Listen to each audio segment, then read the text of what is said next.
I don't know. Hit the middle one. That's it. James can have. I don't usually watch TV about this time of night. I usually wait until about the early morning, or late at night. Is that when the better stuff's on? Well, most of it is hospitals or police stations, I see that in my daily life anyway, you don't want to watch it on TV? I don't want to really come home and see it. Fair enough, I understand. After I've finished work. You want a bit of escapism is what you're saying, Mark. Right. Okay, Marky Smith, what are you watching at the moment? What have you got? Blitzkrieg, James has gone. That's good. But I like this disc I got from Lidl. It's really good. Oh yeah, what do you get from Lidl? They have them, have you ever seen them Dutch programmes where it has like just people driving down a road for hours and hours? Yeah. And what does anything happen? Just to be relaxing. They're really good. And they have this German one where it's just a log fire burning about an hour or two. Do you watch that? Fucking great, yeah. Oh, I watch it all the time. Oh, all right. You just have a road going down. From the driver's viewpoint. It goes on for hours. It's great. It's still they have a log fire. I've seen a log fire. The log fire is great, isn't it? Yeah. You've seen the log fire? Yeah. Log fire. Don't make it up. You've not seen it. No, genuinely. You can leave it on. Yeah. You can leave it on. Nobody will break in your house. Yeah. It's fucking great.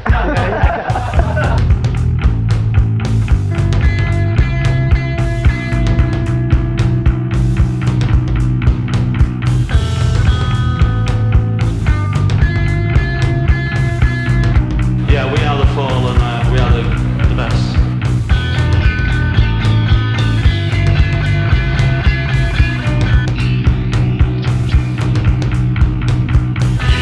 Yeah, we are the fallen, we are the best.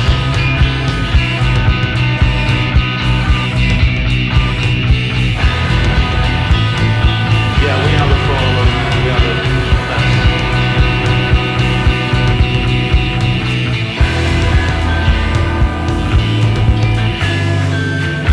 Yeah, we are the fallen, we are the best. 1. Say your futures don't align anymore. 2. Give the I need space talk. 3. Get their best friend or sibling to tell them. 4. Ghost or block them. Maybe change your number. 5. Strand them on vacation without a passport. 6. Explain how you're not ready for a relationship anymore and it's not them. 7. Fake your death. Be willing to leave everything behind. 8. Take them on a picnic. Tell them you want to break up calmly and nicely. 9. Accuse them of cheating. 10. Hide their EpiPen or insulin. 11. Admit to cheating. 12. Do a Valentine's Day breakup bear. 13. Leave and tell them to deal with it. 14. Have your friend dump them. 15. Just be honest and break up with them via text message. How do you like those options? I mean, they're all good options. They just don't seem like they're very 1994-esque. Did people know how to ghost anyone in 1994? No, you're right. And I should say that is 15 ways to leave your lover, but that's from something called wakemag.org. So I don't know if these are really validated, reliable ways. Yeah. By Mark. They're not signed off by Mark. No, they're not. They're definitely not signed off, but they are options as far as ways to leave your lover behind. Yeah, I like number 10. Cause their death. Yeah. Well, don't fake your own death. But I think number 10 was hide Oh, their, yeah, insulin or EpiPens. And then Either one of those is going to be a very drastic move. But if you got to do it, you got to do it. And if you're Mark, I don't think either of those are really going to be an option, considering you're going on and off the road so frequently. I mean, honestly, wouldn't it the best move to be like, oh, I'm going back on the road again, see it, and then like never come back from the road, move to Scotland, move to South America, and then you're going to be in their town. They're just continue to be Mark Smith and just drive them insane and just be like, no, I'm not willing to change at all. Yeah. The Nothing problem, nothing about this situation will ever change. I will continue to be this guy, the same person. that kind of gets into this album and the context for this album that we're discussing today. So welcome back to We Are the Fall. I'm Gavin, And I'm Steve. and today we're talking about 1994's Middle Class Revolt LP. And this is an album that is, I consider, a transitional period for them because they're like, there's so much dysfunction kind of rearing its head, and it's mostly as expected coming from Mark Smith and his own kind of struggles with things in multiple facets. So I think this is a very interesting album. I think this album kind of gets an unjust rap as far as it kind of gets just pushed off to the side, or maybe it's a little bit. I actually think it's an underrated album because it has so many covers, and even all the singles are basically that were released are basically on this album. So it seems like it's kind of, not even that thoughtful of an album, eh, curated. What do you think about this one, Steve? I'm over the dance vibe. I think this was the final ones that I was enjoying. I'm like, okay, let's get back to the rock. Yeah, yeah. It's no longer new and different and going somewhere. It's just kind of I'd much rather be guitars and drums filling the space than the machines, basically. That's exactly how I feel, and that's why I kind of actually appreciate this album a lot because it is a return to form of The Fall as a rock band and a guitar centric band. Which, come on, I mean, really, if you got into The Fall at the beginning, you're kind of hoping and praying that they go back to a guitar driven and at the fundamental level, the rhythm section led songs, and you start getting back into this Yeah, there's a sound. handful, and you're like, okay, I like that, and then you're like, oh, Yeah. one of those again. Okay, Yeah. Even the way the sound but okay, so Dave Bush, he even says that this was the album where he feels like he started to get phased out of the band. So he could kinda get the feel that Mark was moving forward in a direction that didn't really involve him as much, or his input, or his soundscapes that he's creating. And that shows itself a lot in the way that this album came about because the last handful that we talked about, the band was making demos, they were doing pre-production before they went in the studio, and this one, they don't do any of that, and it's almost kind of like a, room to live situation in a lot of ways, and I think a way that we can really get into this is, in Funky Size book and in Funky Size stories about the making of this album, it really shows the lack of cohesiveness. So let's just go to that kind of perspective. Funky Sai, he was waiting for the message that they were gonna go back into the studio when the studio was booked to make this album, and he kept on waiting, and he's like, "Oh, I guess we're not gonna make it for a while," or everything was up in the air. So he's like, "Oh, I'm just gonna go on holiday with my dad." And his dad was struggling with some health stuff, so he's like, "I'm gonna take my dad on a vacation, and we're gonna go have fun," and it sounded like they had a great time. They went on a week-long vacation, and he came back, and he's like, "Oh, I'm just gonna give Steve Hanley a ring because he knows what's going on." And see, when we were gonna go back into the studio to make the album, he calls up Steve's house. Steve's wife answers the phone and says, "Yeah, yes, well, you're not with him? You're not with Steve?" And he's like, "No." He's like, "What are you talking about?" He's like, "Oh, Steve's at the studio. Like, I thought you would be over there. Yeah, he's been at the studio. You should go over there." And then so he gets their location. He goes over to the studio, and when he shows up, he walks in the room, and he's hears outside before he gets in the studio. He hears a drum kit being played, And he's like, "What? That's kind of weird." He's like, "That's," and he says he knew exactly when he heard when he got closer to the studio. He's like, "I know exactly who this is." He walks into the room and he looks at the the drum kit, and it's his drum kit, but it's not him sitting behind it. It's none other than Carl Mr. Carl Burns. Burns.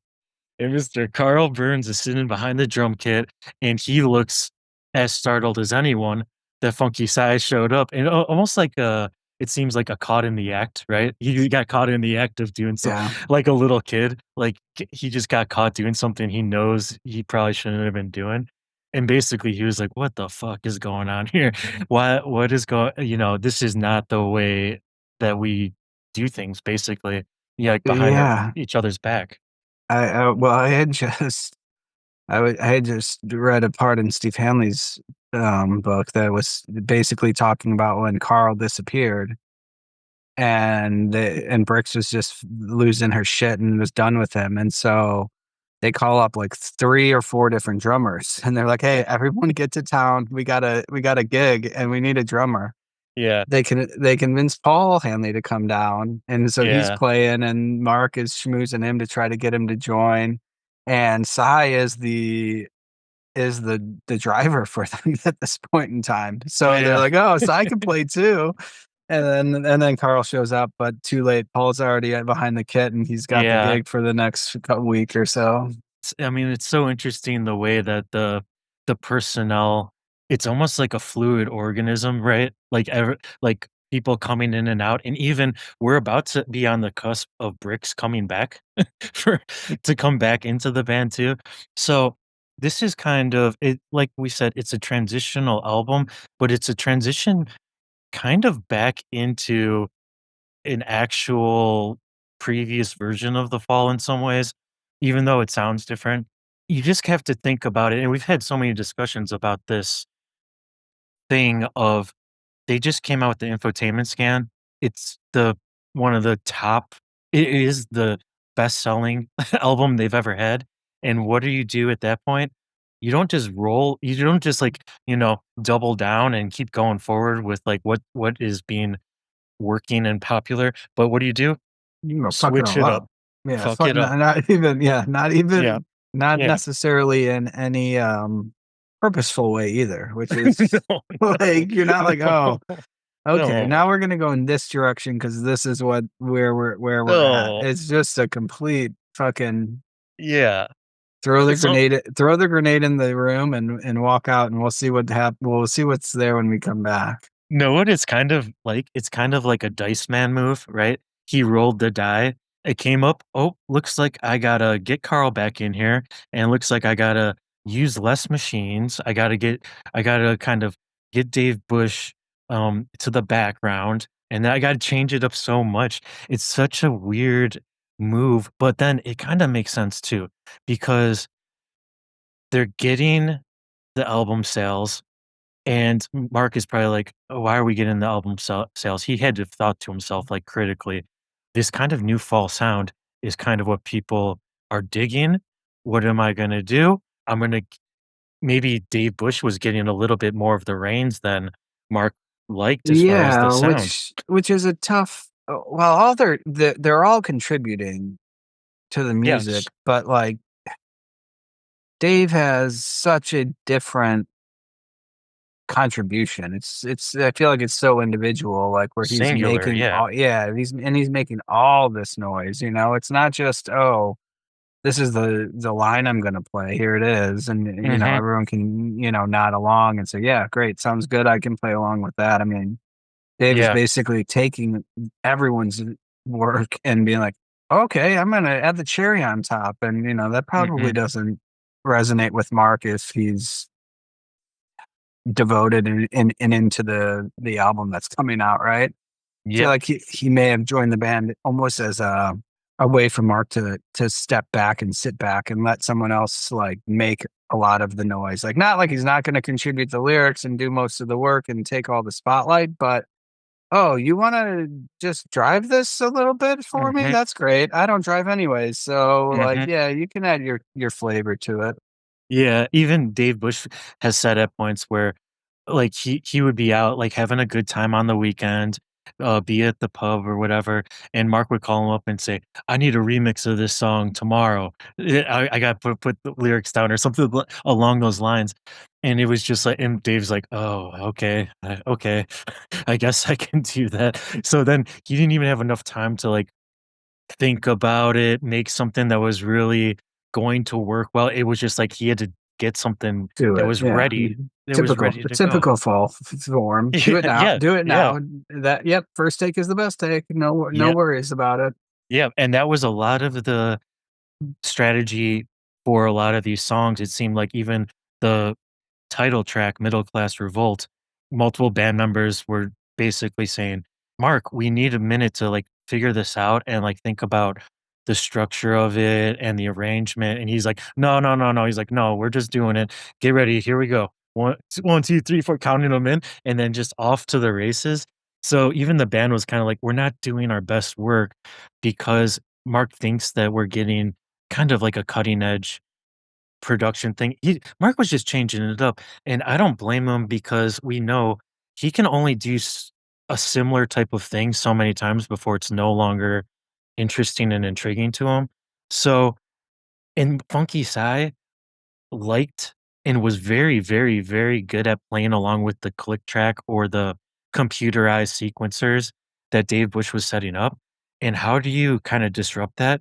You bring in Carl Burns, who is, kind of, I just think of him as more of a field drummer that is not gonna play along to a click track. He's gonna play his own thing. And even Funky Sai says, "We tried to do the double drums when he came back for this album, and we tried it." And he's like, "And it sounded not good."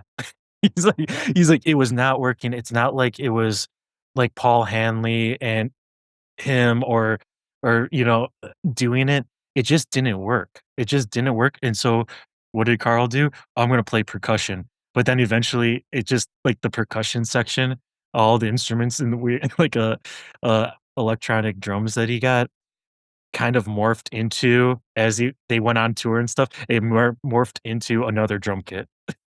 Oh, I'm sure. He's like, Yeah. "Yeah, Like, yeah, with Cy being an older, strong drummer versus Paul, who just, okay, Carl, whatever, I'll go along with it. yeah, Like, yeah." hard to play double drummers with that. I mean, I did dig the high quality whistle sound on this one, though. I mean, I think it fit pretty Dave well. Bush. Yeah. There's even what would you say about the kazoo sounds? High quality as well? Yeah, I mean, I like the whistle more, but Yeah. yeah. I like the whistle more too. I think that track we'll get to that track. That track needs a lot more. As an aside, I think there's an interesting story about Funky Sai, being in an elevator with Steve Hanley at I don't know where they were, and it's not important. They're in an elevator, and Noel Gallagher from Oasis gets in the elevator, and with Bonehead, I think, he turns to him and says, "Sai," he's like, "What do you think about being our drummer?" Like in the elevator, and Sai was like, yeah, that's fun. Yeah, like that would be great," or whatever.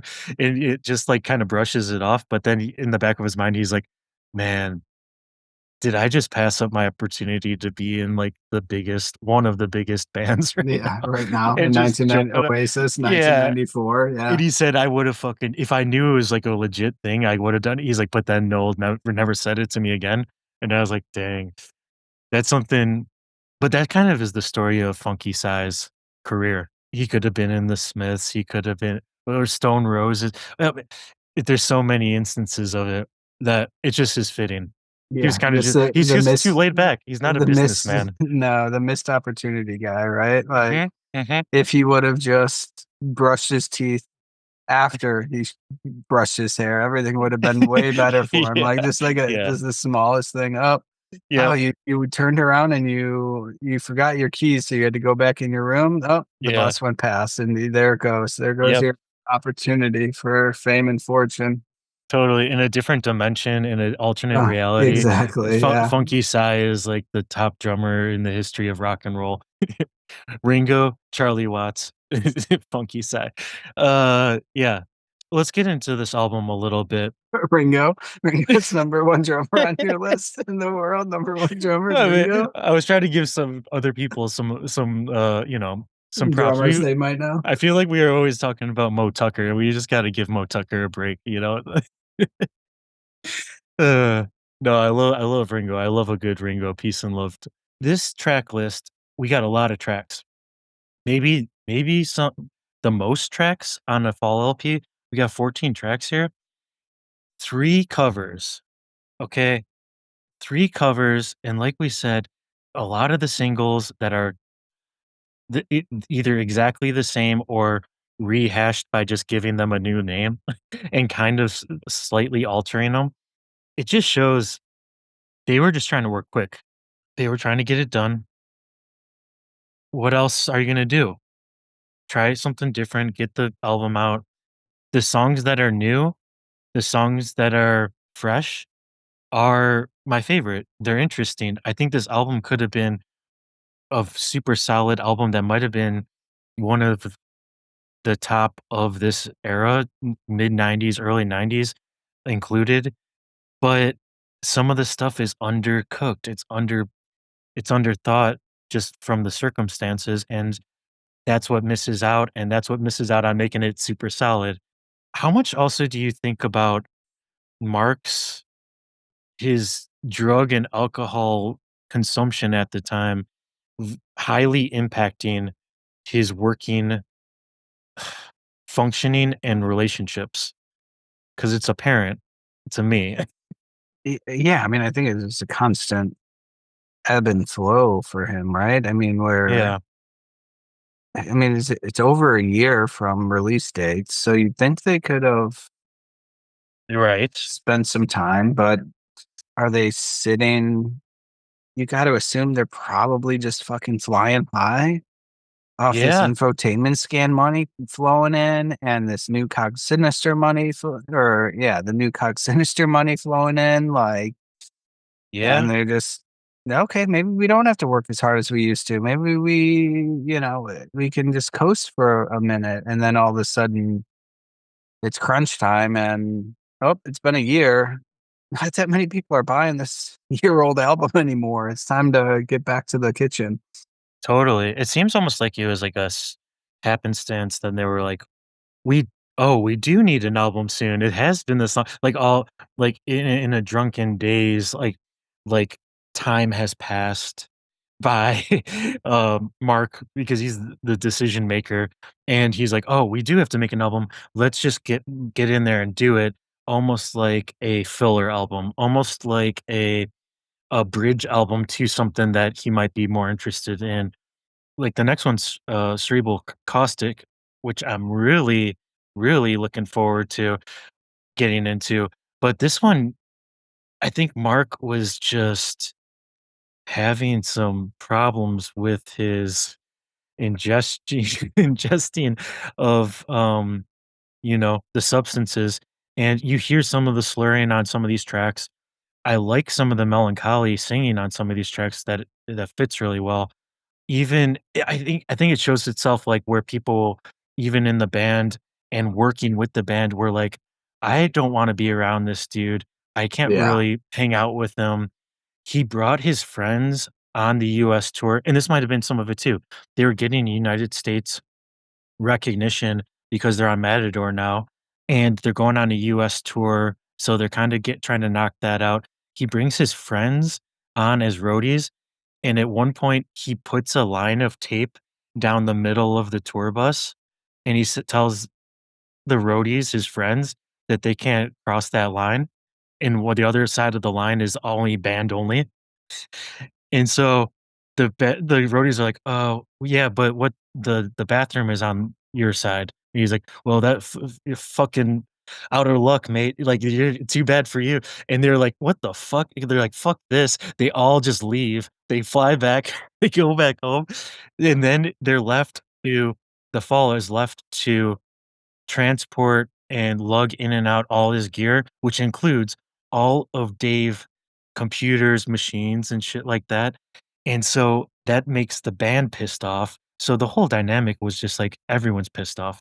And Well, maybe yeah, I that mean, is the middle class revolt, I is the can't. Yeah, band. there it is. Right. Yeah. I can't imagine that Mark's friends were cream of the crop at this point in his life. Reliable. Like, well, not even reliable, but just If they're like, going on tour on the if whim, they're willing you to know? just uproot their lives Uh-huh. and all they're doing is drinking and doing speed with Mark all day long, and then he's like, hey guys, Lugging amps.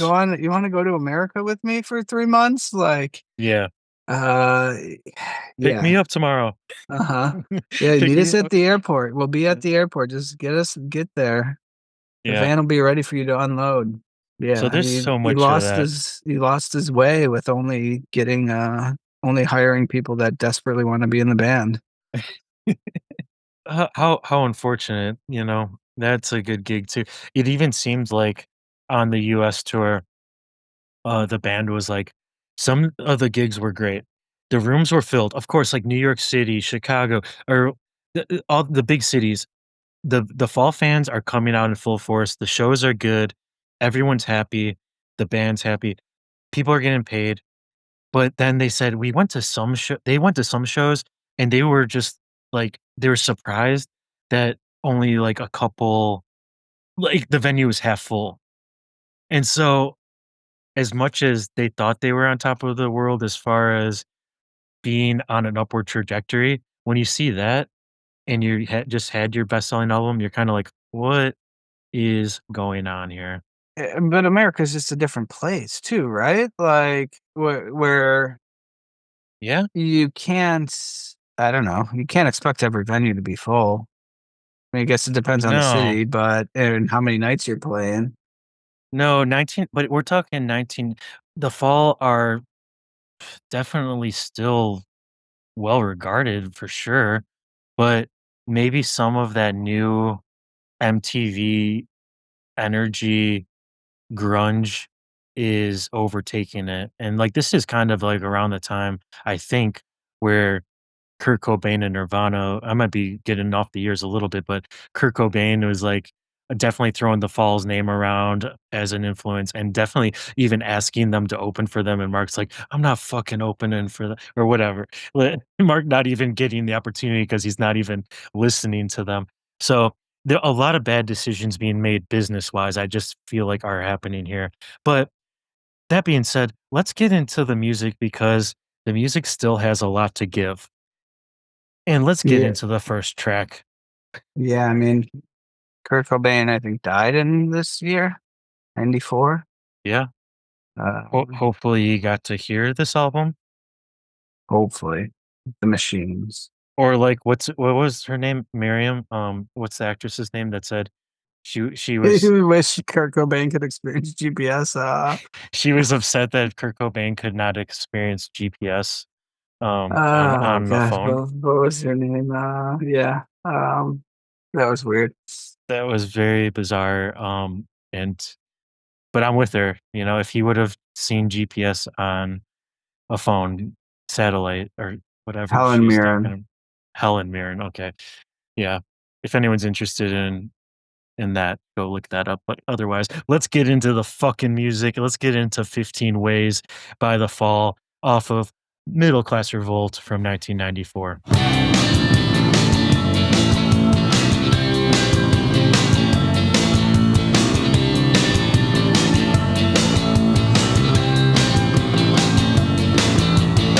No need to be downhearted. There must be 10 ways to live your man. Don't be broken hearted.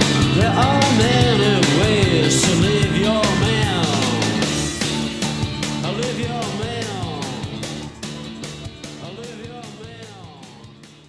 Isn't it so fitting how this song starts with a Well, basic fade in and fade out of yeah, what we were talking about, the electronic music, the machines, and goes into a guitar song? It's like really like the transitional point. the beautiful outro. Yeah, it's almost like an outro from Infotainment Scan, right? Into this new album. I love that as a starting point. Do you have a favorite one of these covers? Of Um, the 3, we got 15 Ways, we got War, and we have, Junkman. Junkman. Yes, thank you. Think Junkman. You like more of the garage rock.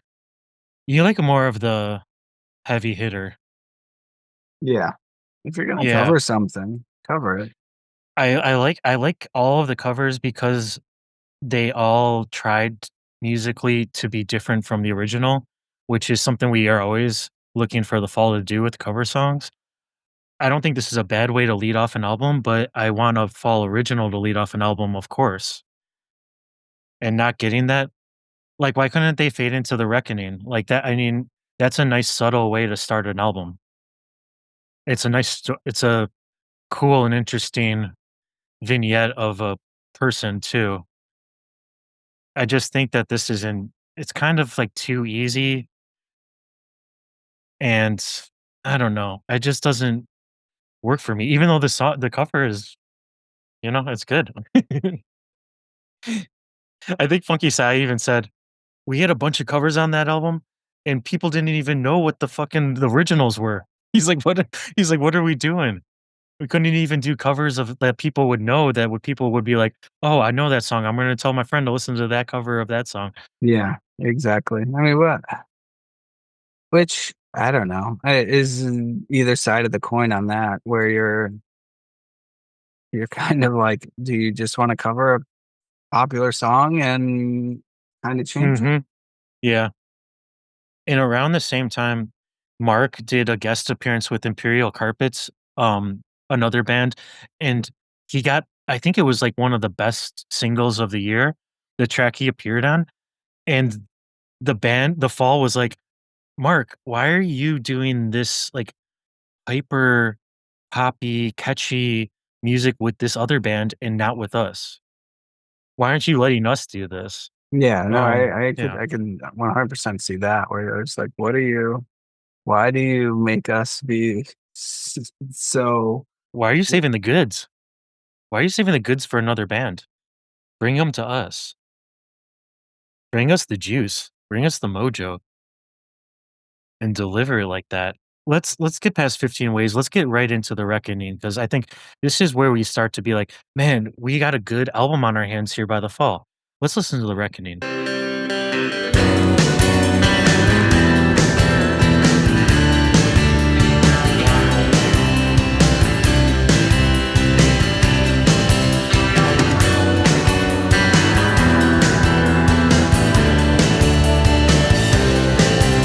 I found you up from Dallas, but your heart was still in marble and your hair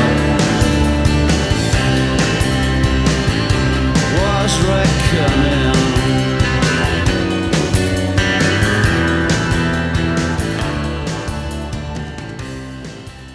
So in the Peel session version of the reckoning, he says you're sleeping with Marquis Smith or a hippie that wants to be Marquis Smith, yeah. Mr. Marquis Smith. Some people say that in the Peel session, he says Mrs. Marquis Smith. Brick says the song's about her. I can kind of see some of that, but not really. It seems like it's about his relationship with the I'm forgetting her name, but she was in another band and they had a little kind of thing going on, and it was like a meeting in Dallas and having a little foray and love foray, and I see that a lot more. But the hippie, I don't even think about that as Brix's boyfriend, who is the violin player. And people say it was because he had spiky hair, but I think it's like the hippie lifestyle because that guy was living a bohemian lifestyle with like shit all over his mansion and like I think it was more of the lifestyle. So I can see some similarities there. But as usual, Mark doesn't want to write direct from his life experiences. He wants some distance from it so he can perform the songs and not feel that probably self-conscious about his relationships. Exactly. He always wants it to be open-ended to a degree where people can, tame what they will from the actual lyrics versus being so direct of, "Oh, this is definitely one about me." And Mark is always so good about like cutting down the populations that he doesn't agree with their lifestyles. And one is always popping up is just hippies. And the other one that we get on this one is students in the Hey Student that they bring back. 1977, they bring that song back, which shows you the well was, if it wasn't dry, it was very, very thin as far as inspiration. If they're bringing a song back from that far back, and to go against hippies and to go against students is kind of an easy target, and it's not something that put Mark's lyrics in a good light because it's not something that's like a difficult thing to write about, and he doesn't even go that deep into it. So that's just my nitpicking because I love this song. I love The Reckoning, and I like Hey Fascist. I just think that they should have just done Hey Fascist. It's way better. Yeah, I mean, it's always Mark kind of his clean cut. Everyone's got to be fresh shaved and a haircut and normal clothes, and you're just like, it's more authoritarian than like Yeah, like he's a yeah, fascist in that sense of like, oh, everyone's got to be the way I expect them to be. It just yeah. doesn't really. It's like he's a schoolmaster. It's like like you're saying, it's like he's a schoolmaster, which is like even worse than being a Exactly. student. Oh man, at least the student is open to ingesting new things, right? And he's like, no, it's all wrong. You're doing it all wrong. The fascist context is a little bit more edgy and it gives a little bit more of a feedback, for maybe some more thoughtful lyrics. Yeah, you like The Reckoning, though? Yeah, it's a great slow jam for them. The ambience of it, the keys, the synths, it all works. It all works. But now let's get a little more upbeat and let's get into Behind the Counter.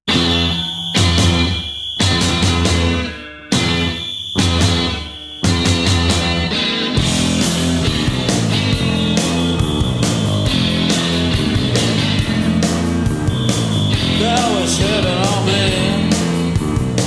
but I'm getting thin from waiting on. They just want me to be. You like that whistle? uh, Dave Dave Bush said, I wanted to get a whistle, or maybe they got me a whistle. And he said, I didn't know that whistles could cost so much until I had the production budget to get a whistle that was a musician's whistle of that quality.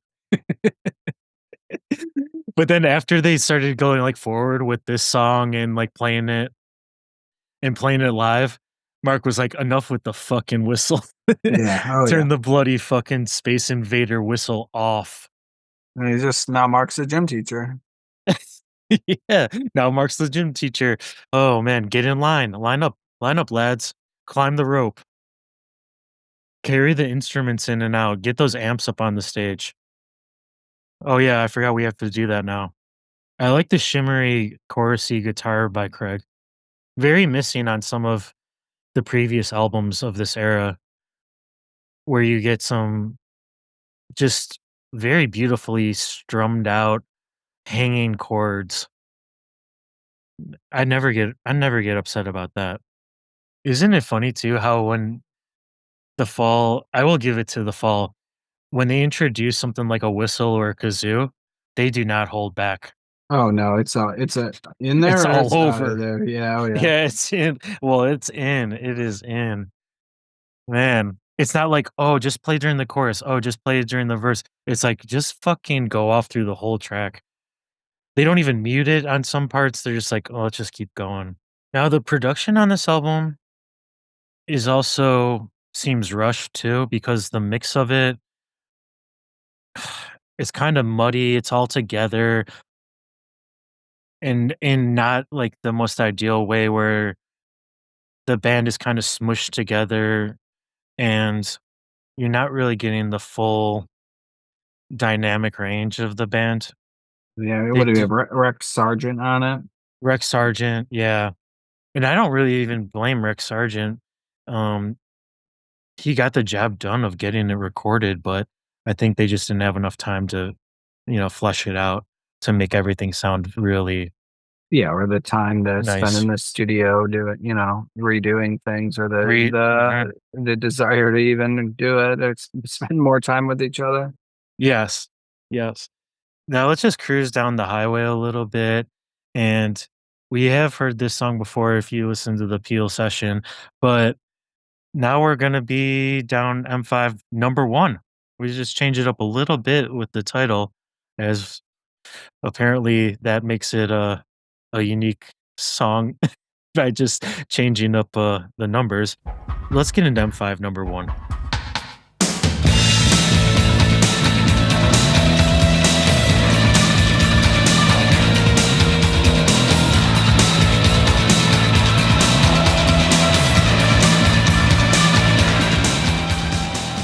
I think he smells like hot dogs again with all those car fumes in his head.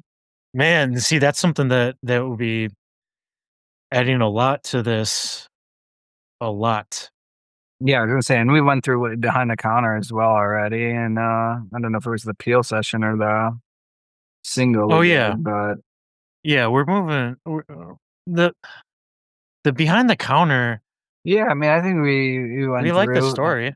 yeah, exactly, who it was about, woman working. It It has just like a good pop sensibility, and even I know some of our fall heads that maybe are not as interested in some of the more pop laden fall tracks. They like that one, and I'm with them. I'm with them.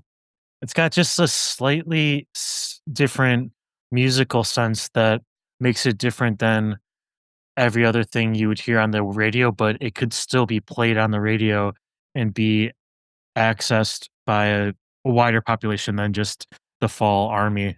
which Mark hates. Now, M5 number one, what do you think about M5 number one, though? I don't know, it's just missing something for me. I'm not like I don't know why, it's not there's nothing like hitting. It's just kind of it's like you're on the M5 and it just zooming past you.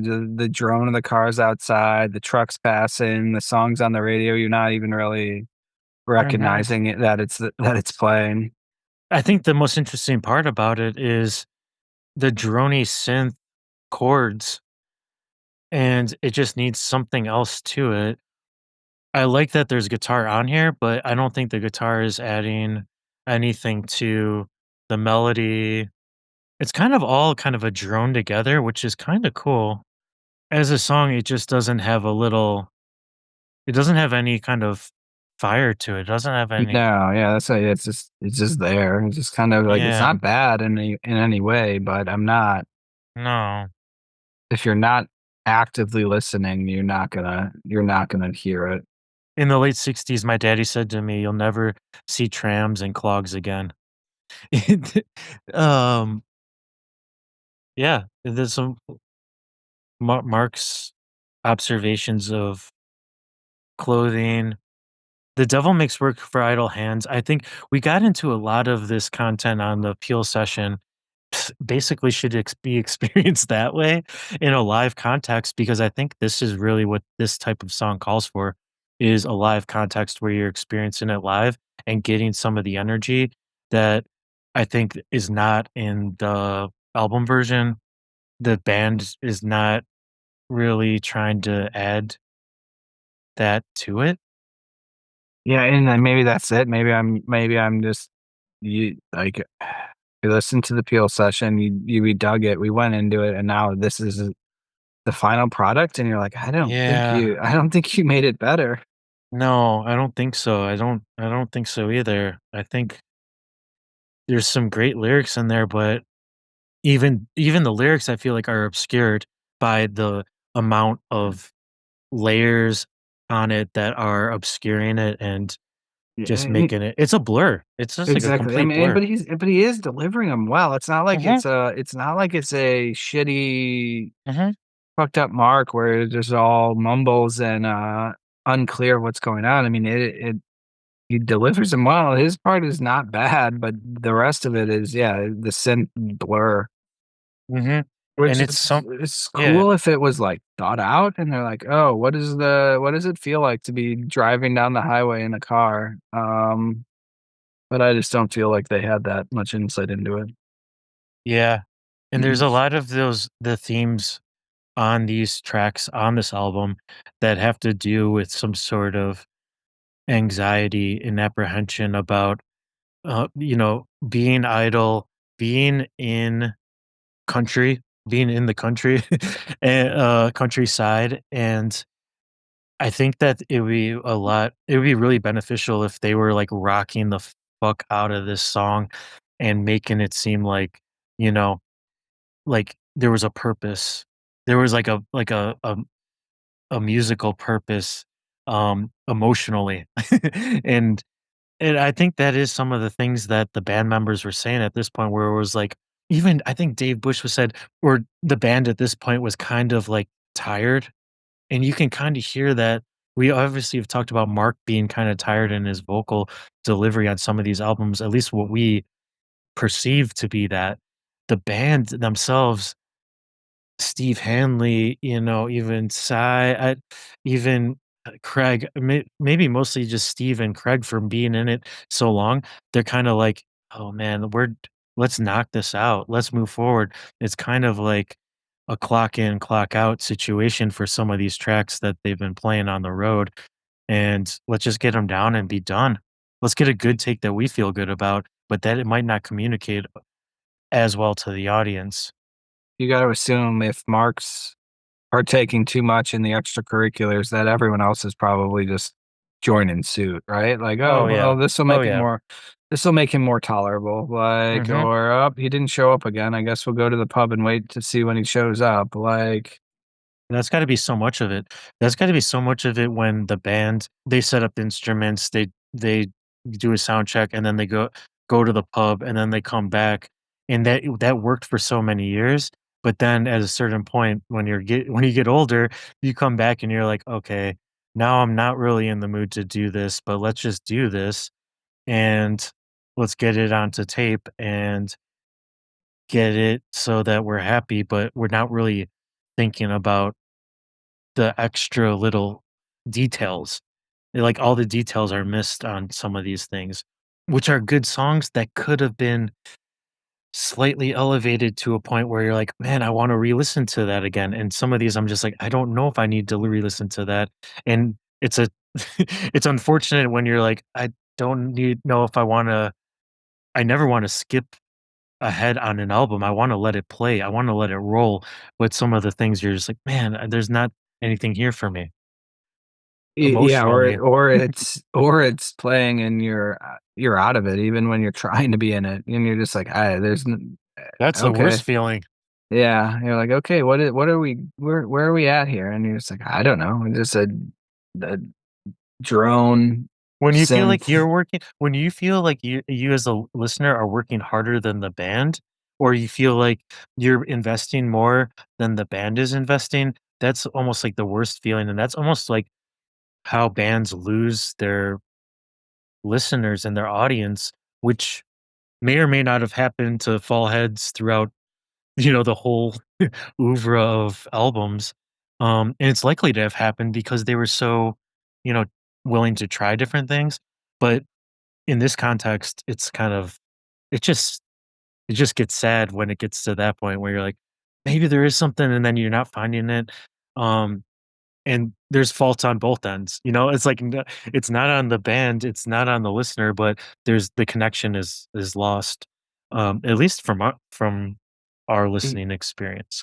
yeah, it if they're if they're putting themselves out there and trying something that they think is unique and cool, great. I don't have to like everything that they put out, but when it zips right past you in a way that you're like, this is just not at the quality Mhm. that you're used to, then you're kind of like, okay, well, that is disappointing. Well, Yeah. I guess maybe I'll check back in on the next one, but maybe not. Let's see if how this next one hits though. Let's get into surmount all obstacles, and let's see how this one hits, because I feel like this one is an interesting one to dive into a little bit deeper.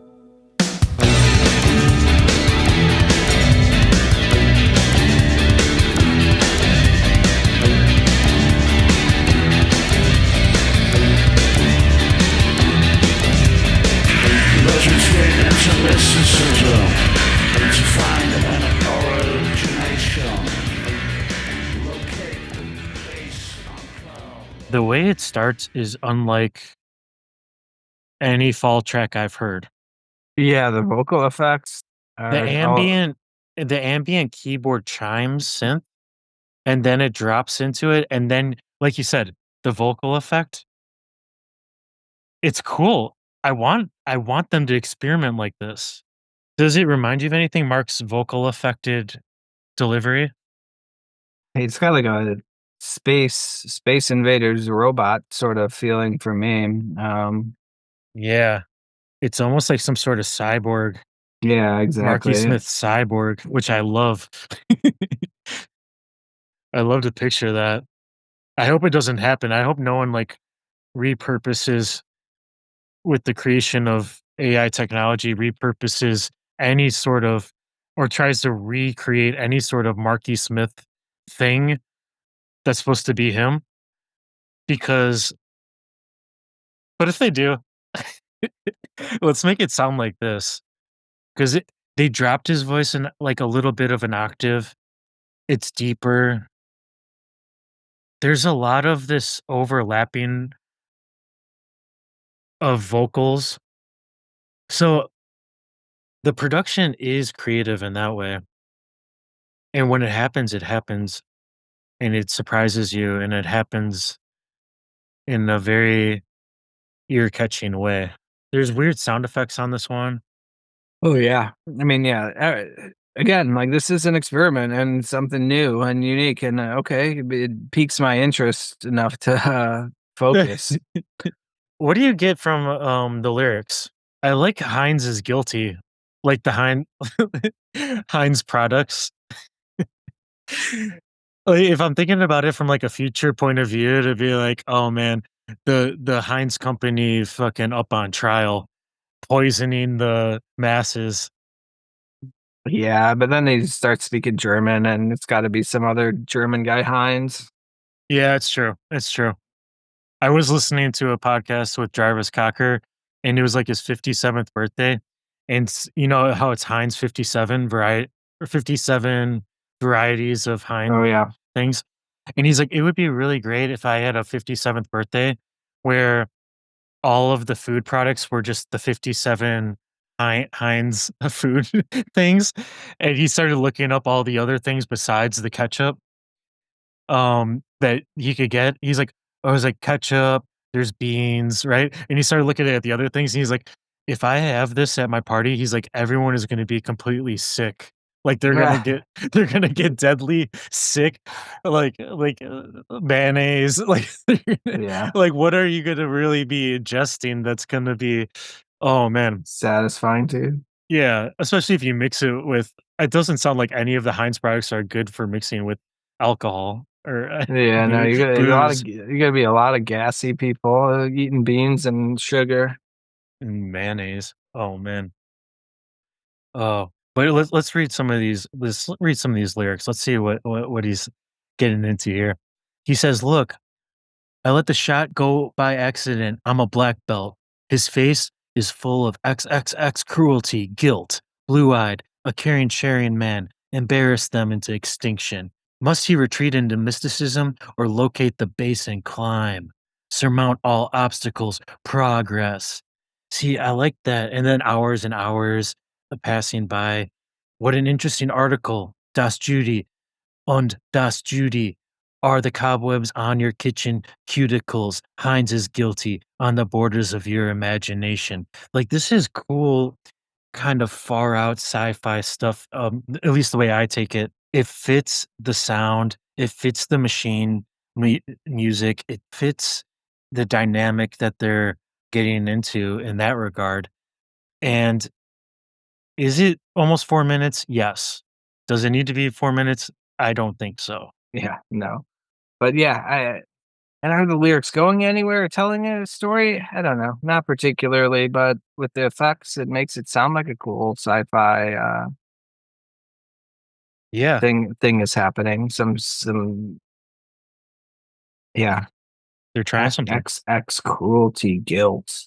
Yeah, XXX cruelty. Ooh, that's good. That's good. Should we get into the title track? Middle Class Revolt! Exclamation.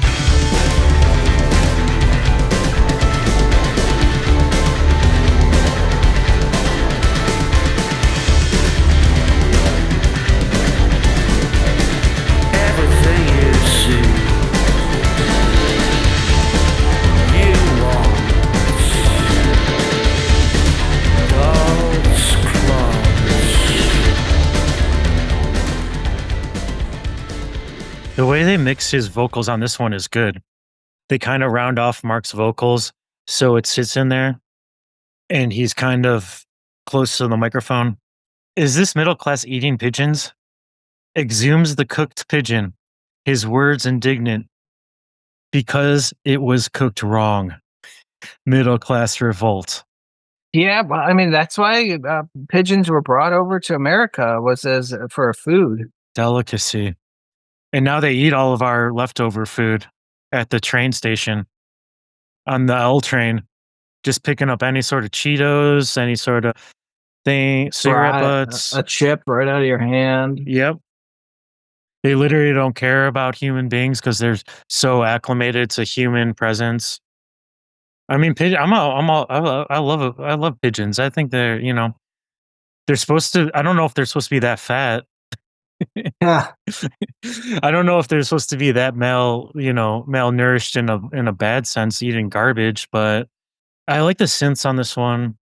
I like what Dave's doing with the keyboards. Some of my favorite, I think, funky side drums with the synths. It's so tight. I got to give funky side that. The ability to play with that is really a skill set. It's really a skill set to be able to play that tight with a tight metronome. And he adds something to it. He adds like that pummeling floor tom that makes it propulsive and pushing along. And that's a 3.5 minute song that it is the perfect length. It takes you someplace. I can kind of see. Can you hear why the band would be upset that they didn't get more time to kind of lock it in? Oh yeah. I mean, I could. Whether they were mad they couldn't, or they nobody felt like it. Yeah, I could see why this was just a set it and forget it sort of thing. Like, okay, we got to get an album. It's been over a year, so what are we gonna do? And this is also a telling sign too, because if you look at the track credits on this album, Dave Bush does not get any, which is very bizarre. Because even on that one, Craig Scanlon gets a writer's credit, and the guitar is not, prevalent. And honestly, I would love a abstract guitar riff that's going on top of that to even add some textural layer that could kind of make it less of machine-like and more of a human element to that, especially because the context of the middle class revolt would be really good.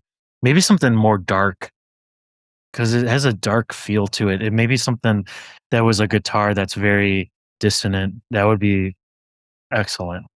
Yeah, whenever the guitar is kind of absent, besides on the last track where you weren't getting much of it, but like it's not what they're about. That's not what they're about. You got to have the guitar. Like, yeah, you got to have it. You got to have it on there. It just adds to the sense. Like, it just is like a good pairing with it, especially for fall move. And let's wrap up side A here with our second cover, War. is it the second cover? It's the first cover, right? No, 15 Ways, I think, is the first one. Oh, no, you're right. No, yeah, I was You're gonna right. say War, Junkman, and then Shut Up Yeah, at the end. So let's get into let's get into a cover here, and let's listen to War. Hey, Belgrade More song.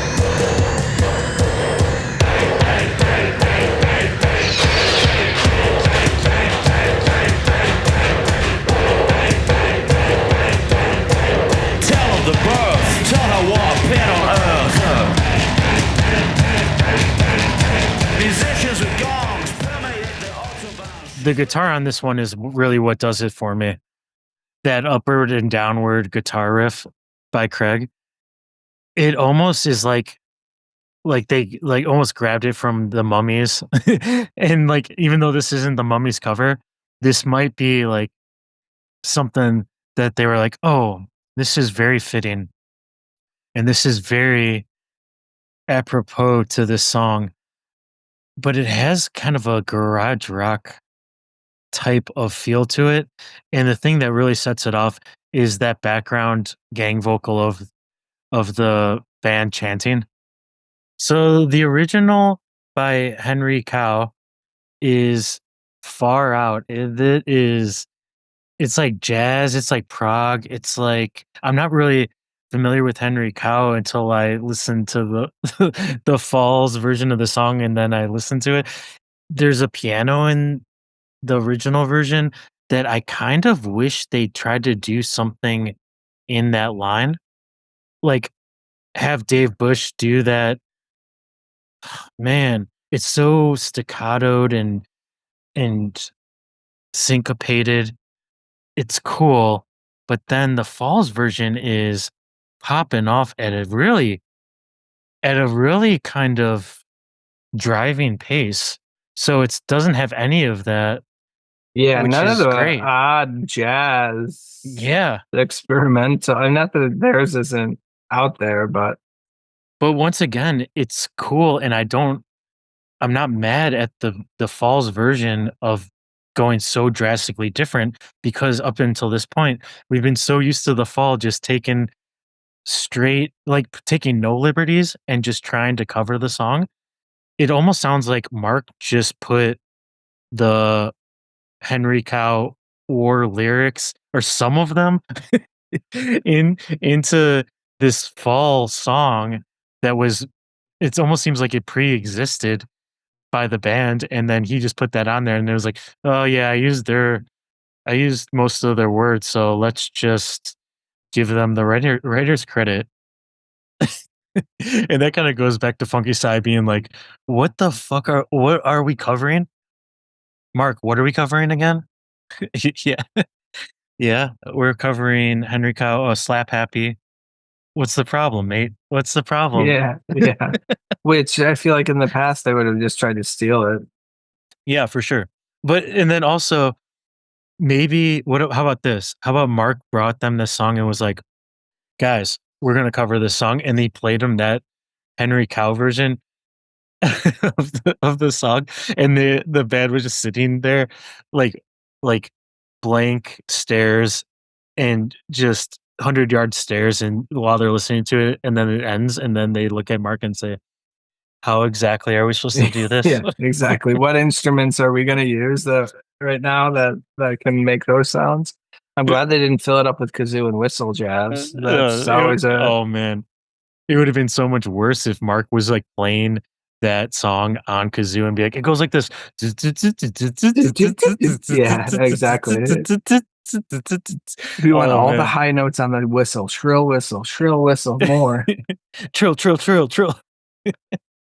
Man, the original one, I'm glad. I mean, this is another beautiful thing about The Fall is they cover I'm not with Funky Cy in that like picking obscure covers to cover is detriment. It's honestly a little bonus gift that the Fall gives us where we're like, man, that is fucking great. That is fucking awesome. I never knew that existed. I mean, Exactly. Yeah. we If were you're trying to yeah, highlight something new and unique that I can now experience, like that's cool. Like yeah. I can go into even deeper. I mean, we were talking about I'm going to Spain and like how bizarre that was like of like to listen to that song and for Mark to say I want to cover that is like a cool thing in itself, and shows, honestly, it just shows that Mark's listening tastes are so particular and unique that the things that, maybe even the things that they're going for on fall tracks and fall albums, are referencing sounds of these very unique musical pieces that you would never be able to connect the dot. Like, as much as the lyrics get torn apart, and the annotated fall guys and Steve Pringle and everyone, they're able to find the connections between the lyrics and actual things that exist in the world. The musicality, the musical parts that are referenced are going to be almost, not impossible, but so hard to connect the dot to.